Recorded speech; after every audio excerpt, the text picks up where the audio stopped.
Hello guys, I'm Dennis Villarosa. So today po, I'll be discussing to you ano po yung isa sa mga sikreto kung bakit ko po na-reach yung success kung nasan ako ngayon. It all started when I was 26 years old. May na-meet po ako, nakilala po ako na isang multimillionaire na Chinese. And I could still remember that time sinakay niya po ako sa Mercedes-Benz niya, kulay black. And that time I started dreaming. And alam niyo po, habang umiikot po kami dun sa subdivision nila, I could still remember, napakarami niya pong binagsak sa akin noon ng mga ideas na kung bakit po nagbago yung pananaw ko. In fact, that time po sinabi niya sa akin, ano pinagkaiba namin, ano na pinagkaiba ng mga Pilipino, kung bakit kami yumayaman at kayo hindi. Sabi niya gano'n, napakasimple lang, magkaiba kasi tayo mag-isip. Kaya nga kung kayo magpe-present sa amin ng business, tinatawanan lang namin kayo. Kasi kami talaga ang negosyante, kami mga Chinese. And alam niyo po, isang pong example na binigay niya sa akin, sabi niya sa akin gano'n, tignan niyo kayo. Pagka kayo, lalo na yung mga nag-abroad, nag-OFW, pag kumita ng malaki, bibili ng bahay, bibili ng sasakyan, alahas, appliances. Pagka nawalan ng trabaho, sanla ang bahay, benta ang kotse, wala ang appliances, wala ang alahas. Yan ang biggest mistake nyo.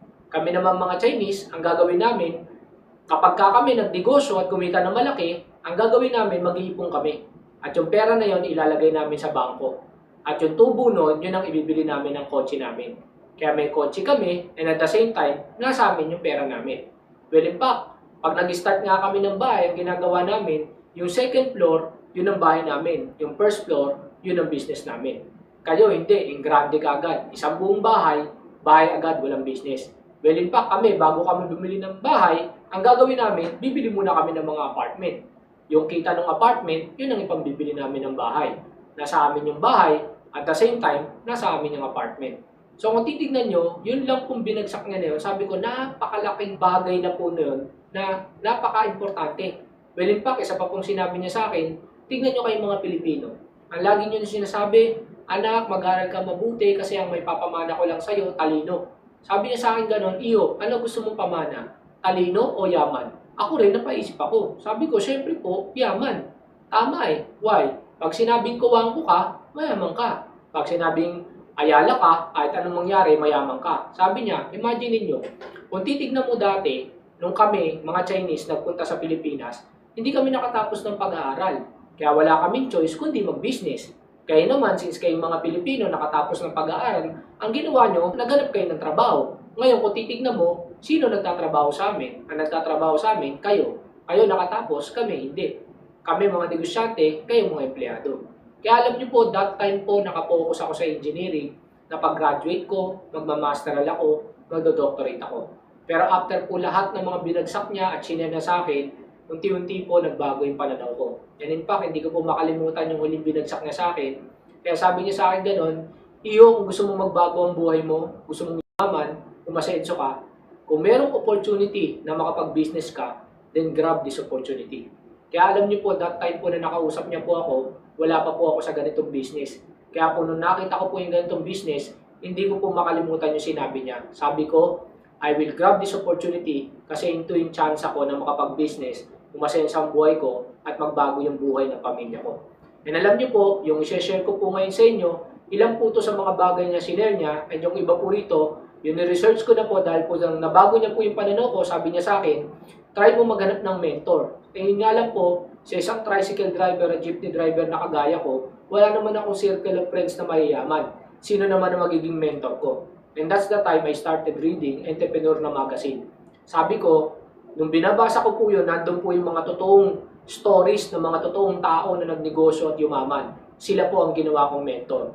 Yung i-share ko po sa inyo, ito po yung isang bagay na makakatulong at magbabago ng pananaw nyo. Well, in fact, even if you don't join this business anymore, wala pong problema yon.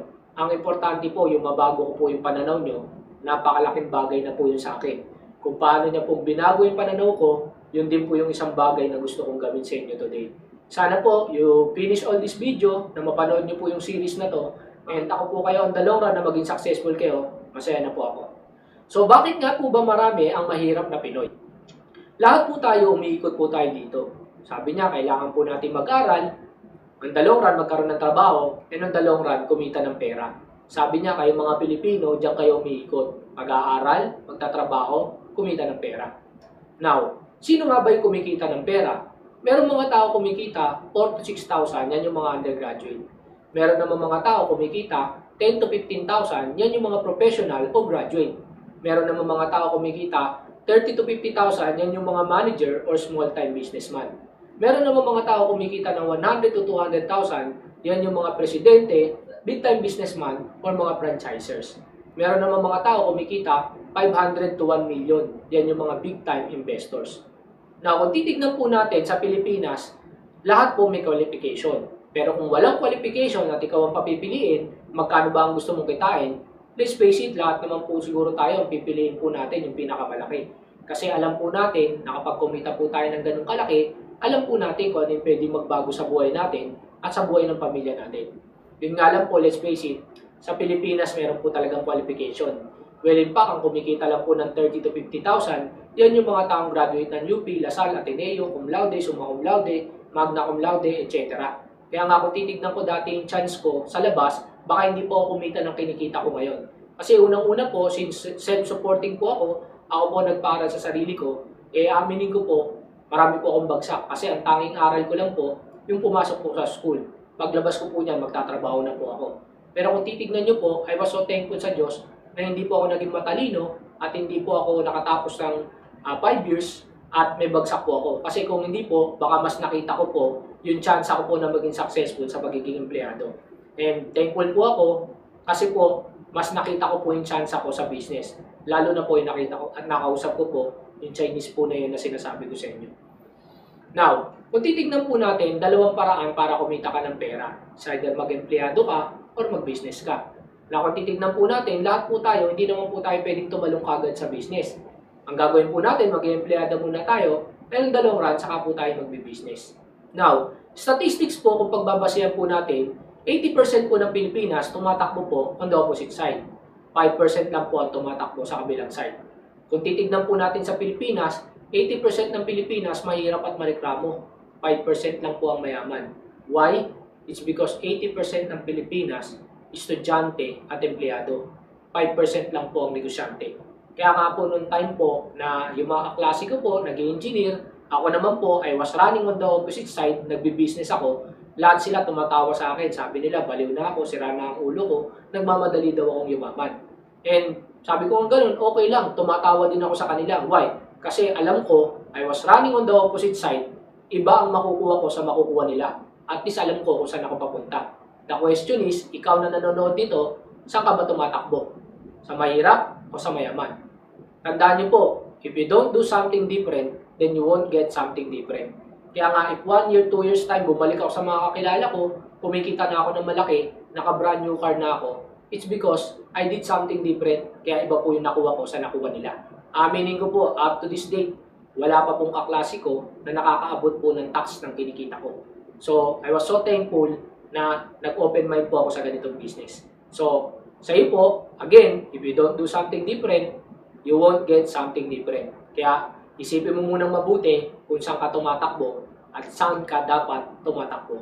Now, ito po yung Chinese mindset. Sabi niya sa akin ganun, alam mo, Iho, magkaiba mindset natin sa mga anak natin. Ako, mindset ko sa anak ko, 25 years old, may bayad sa sakyan. At 40 years old, kailangan may 20 million ka sa bank. Why? Kikita ng 140,000 every month. Hindi mo na kailangan magtrabaho. Sabi ng ganun, kami mga Chinese, we do business 5 to 10 years. After that, money works for us. So yung pera na po ang nagtatrabaho para sa kanila. Kaya nga hindi ko po makalimutan nun, nilabas niya po ako doon sa bahay niya, may malaking park po doon, nakala ko sa subdivision. Sabi niya, try to look at this park. I bought this for 7.5 million. Pero hindi ako naglabas ng kahit isang kusin dyan. Yung tubo ng pera ko, yun ang pinambili ko dyan. So, money is working for me. So, hindi ko po makalimutan yun. Sabi niya, kayo naman mga Pilipino, ito ang mindset nyo. 22 graduate, 30 nagtatrabaho, 40 sawa sa trabaho, 60 resign sa trabaho, 70 patay kakatrabaho. So, diyan kayo umiikot. And then, pagtanda nyo, aasa kayo sa SSS, GSIS, retirement. And in fact, napakahirap pong kunin yung SSS and GSIS na yan. Pakahirapan pa po.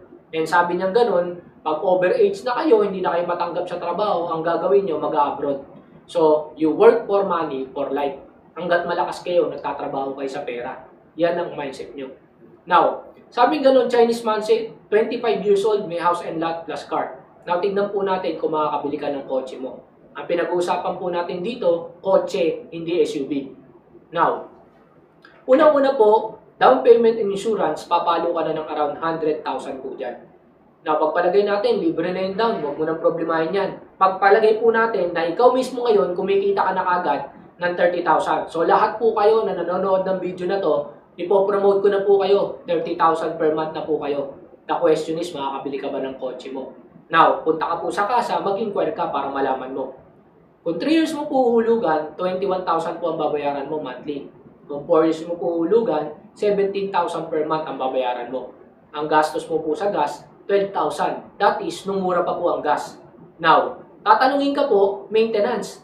Kaya po, every 3 months po yan, dinadala mo po yan sa kasa. Magbabayad ka po ng maintenance. Kaya yung iba nagtatanong sa akin, ba't ako magbe-maintain bago yung sasakyan ko? Hindi po, every 3 months po, papalit ka ng spark plug, change oil, etc. In fact, magpalit ka lang po ng lahat ng preno, gagastos ka na po ng 12,000 pesos po dyan. Kaya po meron kayong makikita mga kotse, basag po yung salamin sa likod, naka-masking tape. Bakit po? 15 mil po yun. Na kung titignan nyo po, pag kinumpute po natin yan, sa 4 years na po, ang monthly po na babayaran mo is 32,000 per month. So, ibig sabihin, if you are earning 30,000 every month, I tell you, you cannot buy your own car. Sariling kotse mo, hindi mo mabibili. Kaya sigurado, magmomotor ka din. Imagine, kotse pa lang pinag-usapan, hindi SUV. Paano pa po ang bahay? So, kung titignan nyo po, yan po yung reason kung ba't nakapag-isip din ako na kumita po ng malaki. Kasi na-compute ko po yan na hindi po talaga maaabot kahit mag 30,000 pa ako yung sarili kong sasakyan. And ang greatest dream ko po kasi, uwi ako sa amin, may dala akong sasakyan.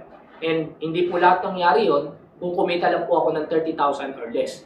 Now, sabi ng ganon, 40 years old kailangan may 20 million ka sa bank. Kasi kumita yan ng 140,000 every month. Hindi mo na kailangan magtrabaho. Yan na magtatrabaho para sa'yo. Now, tignan po natin. If you could save 50,000 every month, imagine, what if hindi ka nga nakakapagtabi ng 50 mil? Hindi ka nga kumikita ng 50 mil, paano ka magtatabi ng 50 mil? But if you could save 50,000 every month, ang 1 million bago mo maipon, 2 years. Lumalabas po ang 20 million bago mo maipon, 20 years. So kung 40 ka na ngayon, plus 20, 60 years old ka na bago mo maipon yung 20 million. That is, kung 50 mil ang natatabi mo. Now, what if nakakapagtabi ka ng 5,000? Let's face it, alam ko kahit sino po sa inyo, napakahirap po magtabi ng 5,000 every month. Pero if nakakapagtabi ka ng 5,000, ang 1 million bago nyo po maipon, 20 years. So, lumalabas po ang 20 million bago nyo maipon, 400 years. Ibig sabihin, 4 na beses kang mabubuhay at mamamatay. Kaya nga po, di ba, ang sabi natin sa mga anak natin, ang may papamana ko lang sa'yo, talino, lolo ng lolo ng lolo ng lolo natin, yung po ang pinamana. No? Kaya nga po, kung papipiliin ka ng talino o yaman, ang gusto mong pamana, yaman. Kasi po, madali na po magpatalino pag mayaman ka na. Tama po ba? These are the people who knew and started at a younger age. Si Lucio Tan po, nag-start po yan mag-business at the age of 16. Now is 81 years old. Si Henry C. po, nag-start pong mag-business at the age of 12. And now is 91 years old. Go Kong Wei po, 14 years old. Naglalako po ng kandila at sabon. Bike lang po ang gamit. Now is 89 years old. Alfredo Camiao, I don't know kung pamilyar po kayo dyan. Yan po yung may-ari ng Sexto. He started doing business at the age of 12. Nagtitinda po siya ng sigarilyo sa kalsada. And on the long run, sabi po ng mga jeepney driver, wala bang juice? So nag-repack siya ng juice. That's why naging Sexto. Now, kung titignan nyo po to, tignan nyo po yung mga edad ng mga Chinese nung nag-start sila mag-business. Sa ating pong mga Pilipino, bukod tangi po, 12 years old, hatid sundo po sa eskwelahan. Tama? Kaya po kung titignan nyo po, halos lahat po ng produkto made in China. Why? Kasi po sa China, hindi po pwedeng nag-aaral ka lang. Kailangan nagtatrabaho ka rin. Dito lang po sa Pilipinas na bukod tangi, na kailangan pag nag-aaral ka lang. Kaya minsan po, may nakakausap akong mga magulang. Sabi gano'n, ako, tigilan nyo yung mga anak ko. Huwag nyo silang invite sa ganyang business. Kasi gusto ko tumutok lang sila sa pag-aaral nila. Kaya kung titignan nyo po, napakarami po nilang oras. Kaya mas marami pa po yung time. Imbis na mag-aral, nagbubulakbol, nanonood ng sine, etc. Why? Kasi po yung mindset po na ginawa natin sa kanila mali. Kasi po, ako, I believe, kaya po pong i-maximize ang oras mo kung gusto mo. Kasi po, nagawa ko pong mag-aral at magtrabaho at the same time. Well, in fact, kung pupunta ka nga po ng Divisoria, Binondo, etc., makikita nyo po dyan, merong mga estudyante naka-uniforme, Chinese. nagbabantay po ng butik nila. In fact, meron po mga may-ari ng hardware. Pag uwi po ng mga anak nila, aasikasuhin po yung hardware. Or even po sila Go Kong Wei and yung mga sikat po na businessman, kapag ka po bakasyon po ng mga anak nila, nagtatrabaho po sa company nila, nag-i-start po sa clerical bago po maging sa pinakamataas na posisyon sa kumpanya. Titignan nyo po, iba po ang mindset nila sa mga anak nila, kaya po yumayaman yung mga anak nila. So dapat po tayo rin mismo, baguhin din po natin yung mindset sa mga anak natin. If you're not 12 years old today, kailan mo plano mag-start mag-business? Imagine, ikaw na nanonood nitong video ngayon, baka 30 or 25 or 50 years old ka na and you don't plan to do business, kailan pa? So, have an open mind. Kapag may business, then grab that opportunity. Now, eto po, si Lawrence Larry Ellison, he's the number 7 richest man on the planet. In-invite po siya. Famous speech po sa Yale University. In-invite po siya sa Yale University para po mag-speech. Alam niyo po, napakaganda po na naging speech niya doon. Nung araw po na yun, lahat po ng tao nakatoga. Lahat po, graduation. Ang sabi niya pong ganun, look at the classmates on your left, look at the classmates on your right. 5 years from now, 10 years from now, or even 30 years from now, odds are the person on your left and on your right will be a loser. And you at the middle, what can you expect? Loser, loserhood, loser cum laude. Imagine niyo po, tinawag niya na loser yung mga cum laude. Sabi niya, why? Because I, Lawrence Larry Ellison, second richest man on the planet, am a college dropout and you are not. And because Bill Gates, richest man on the planet, is a college dropout and you are not. And because Paul Allen, third richest man on the planet, dropped out of college and you did not. And because Michael Dell, number 9 on the list, is a college dropout and you, yet again, are not. Imagine niyo po, nung araw na yan, lahat ng tao nakatoga. Ang speech niya po, lahat po sila na billionaire college dropout. And yung po mga nanonood sa kanya, hindi po. Tayo po, proud na proud po tayo kapag ang anak natin matatalino, no? Nag-o-honor. Well, in fact, the more na magiging matalino yan, ang hahanapin po niyan trabaho. I'm not against pag-aaral or employment. Ang gusto ko lang po, habang bata pa, hindi mo pa kailangan gumraduate, pwede ka na mag-start mag-business. So, ba't mo pa hintayin gumraduate ka? And dun po, walang requirement. Hindi ko naman sinabing, huwag kayong mag-aral. But the point is, ang gusto ko lang po i-emphasize dito, mag-aral ka po, pero pag graduate mo, huwag kang tumutok sa employment. Maghanap ka ng business. Kasi nandun po talaga ang totoong pag-asenso. Now, ito po yung ilan sa famous college dropout. Kung titignan nyo po, Albert Einstein, hindi po yan nakatapos ng pag-aaral. Henry Ford, yung naka-invento ng kotse, hindi rin po nakatapos ng pag-aaral. Pero kung titignan nyo po, buti na lang, hindi po nag-aaral yan, kundi wala pong kotse. Thomas Edison po, yung naka-invento ng bumbilya, college dropout din po yan. Pero in fact, 1,000 po ang napatent niya. Si Socrates, kapag inaral niyo po ang buhay niyan, magiging doctorate po kayo. Pero yung mismong Socrates, college dropout. Bill Gates po, hindi po yan nakatapos ng pag-aaral. College dropout po yan. Pero pag inaral mo yung Microsoft, computer engineer ka. Si Steve Jobs po, kung pamilyar po kayo sa iPhone, sa Mac, kung titignan niyo po siya, college dropout po yan. In fact, nung in-invite din po siya sa Harvard University para mag-speech at sabi niya, natatawa siya kasi ito yung pinakamalayong narating niya sa college. Siya ngayon na nag-i-speech, nung araw na po yung graduation, pero siya mismo hindi siya nakagraduate. And buti na lang din po, hindi po nag-aral. Kasi kundi po, wala pong Mac, wala pong iPad, wala pong iPhone. No? Next po, si Michael Dell. Actually po, sabi po sa kanya ng professor niya nung nag-drop out siya, ikaw iyo, hindi ka na yayaman. Sabi niya sa professor niya, hindi po sir, yayaman ako. Kasi bumili ko ng Mac, kinalag ko hanggang kahuli-huli ang tornilyo. At ibinalik ko, pag power ko sumindi. Ibig sabihin sir, yayaman na ako. Kasi kaya ko nang gumawa ng computer na sarili ko. And tama, yumaman po siya. Next po, Ralph Lauren, hindi rin po nakagraduate. May-ari po ng CNN, may-ari po ng Walt Disney, and Hanna-Barbera, hindi rin po nakagraduate. Even po yung may-ari po ng DreamWorks. Pero lahat po sila, nasa top po sila na billionaire. No? Now, next po, yung number 2 na pinakamayaman tao sa Pilipinas, Go Kong Wei. Ito po yung famous speech niya sa Ateneo University. No? Kung titignan niyo po, sabi niya gano'n, entrepreneurship is the answer. Sabi niya gano'n, look at PLDT, Ayala, San Miguel are still the biggest companies today. Well, in fact, kayo nag-graduate dito sa Ateneo, many of you probably have offer from this company, sabi niya, even sa JG Summit. Sabi niya gano'n, I say great. take these offers, work as hard as you can, learn everything these companies can teach, and then leave. Sabi niya, aralin mo lahat na matututuhan mo dyan, pero lumayas ka dyan. Hindi ka magbabago buhay mo dyan, hindi ka yayaman dyan. Sabi niya, if your dream of creating something great, do not let a 9 to 5 job, even a high-paying one, lull you into a complacent, comfortable life. Let that high-paying job propel you toward entrepreneurship instead. Sabi niya, huwag kang matrap kahit na napakalaking sahod pa na 9 to 5 job. Sabi niya, dapat yung sahod mo na yan na malaki ang mag-lead sa'yo papunta sa entrepreneurship. Sabi niya ganon, look at the young entrepreneurs who made it. Tony Tan of Jollibee, Ben Chan of Bench, Rolando Talesa, and Wilson of Abenson. Kung titignan niyo po, they started at a young age. Actually, ang Jollibee po, yung may-ari po niyan, chemical engineer. No? Pero hindi naman po nag-practice ng pagka-engineer. Nagtayo po ng sarili niyang business. In fact, even Lucio Tan, nung in-interview po siya, sabi sa kanyang ganon, ano ang dream mo? Sabi niya, my dream was to become a chemist, chemical engineer din. But still, sabi niya, I invested into business. Now, I own 100 companies. So, kung titignan niyo po, alin po ba naging mas maganda na practice niya yung profession niya o ngayon na negosyante na siya? Now, sabi niya ganon, they are the guys who weren't content with the 9 to 5 job, who were willing to delay the gratification and comfort, and who created something new and something fresh. Sabi niya ganon, ito yung mga tao na hindi na kontento sa 9 to 5 job.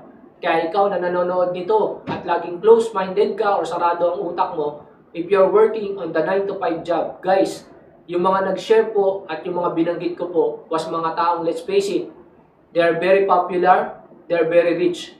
Tama po yung sinasabi nila. Ang kailangan lang po natin gawin, have an open mind. Baguhin po natin yung pananaw natin, sundin po natin kung ano po yung mga mindset nila. Again, ito po yung lagi kong sineshare sa lahat po ng mga nakakausap ko. Everyone has a dream, but not all are determined to achieve it. Lahat po ng mga kausap natin, pare-parehas mayroong pangarap. Yun nga lang po, bilang lang po yung mga katulad namin who are determined and willing to do everything. Kahit hindi ko na linya, nilinyahin ko yan just to achieve my dream. Another po, if you have a dream, then go for it. Be an entrepreneur. That's the only way you can achieve it. Let's face it, lahat na naman po na nakakuha ng pangalan nila was yung mga taong talagang nag-business, hindi po yung nag-employ. Next po, the things you regret most in life are the risks you didn't take. Kaya nga po, kung lagi kang natatakot na mag-risk at mas gusto mo na playing safe ka, kumikita ka, kaya alam niyo po, dati sabi ng mga klase ko, okay na ako dito kasi play safe, every month may 20,000 ako, fix ang income. Eh sabi ko, yun naman sa club kasi 5 years ka na, fix pa rin ang income mo.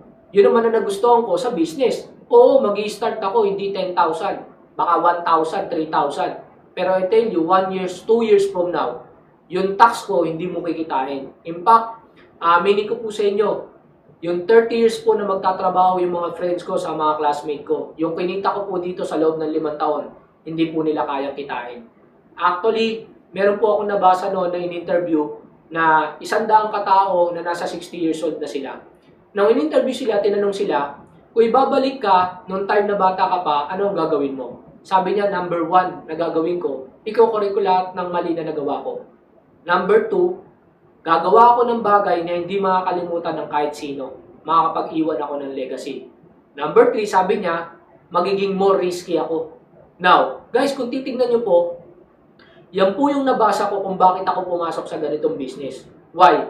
Ayoko na pong magawa yung mistake na nagawa ng mga kaklase ko. In fact, napakasimple lang naman tingnan yan eh. Sabi ko, yung mga professor ko, same sa sinabi ni Bill Gates. Sabi niya ganon, itong mga professor ko ang gagaling magturo, pero naglalakad, walang sasakyan. Sabi nila, sila master na nila yung ginagawa nila, ako mamasterin ko pala. Kung mamasterin ko yung ginagawa nila, kung ano yung buhay nila, yun ang buhay ko.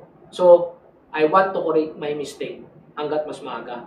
Number 2, gusto ko mag-iwan ng legacy. Alam niyo po, sabi ko nga kanina, ang mas masarap maiwan, yaman. Kasi pag namatay ako, hindi nila ako makakalimutan. Because of me, nagbago yung buhay nila. And number 3, sabing ganon, magiging risky ako. Alam niyo po sa business, pag gusto mo magnegosyo, kailangan po maging risky ka. Hindi po laging sure. Pero I tell you, since risky po yan, kaya po malaki po ang kapalit niyan. That's the reason, pwede pong magbago ang buhay mo, umasenso, yumaman ka because naging risky ka. Kaya sa inyo po sana sa mga kapanood ng video nito, try mo nang baguhin ang pananaw mo. Huwag ka na mag-play safe. This is the time na mag-risk ka. And lastly, I will close with this one. If you don't build your dreams, I tell you, someone will hire you to build theirs. Ibig sabihin, yung ginagawa mo ngayon kung nasan ka, ang binibuild mo, yung dream ng mga ibang tao. Yung dream ng boss mo, hindi yung dream mo. So I suggest, have an open mind, no? Tignan niyo po yung business na ipapakita po sa inyo ng taong nagpanood sa inyo ng video na to. And please, try mo trabahuin yung pangarap mo. I tell you, ang investment po kahit saan, hindi po pera, time. Kasi kung ano ang edad mo, hindi mo na pwedeng ibalik yan. Yung pera po, anytime, pwede po natin kitain yan. So again, my name is Dennis Villarosa, and sana po kahit papano, nakatulong po ako sa inyo na magbago po ang pananaw nyo. So sa inyo pong lahat, welcome po sa business na to.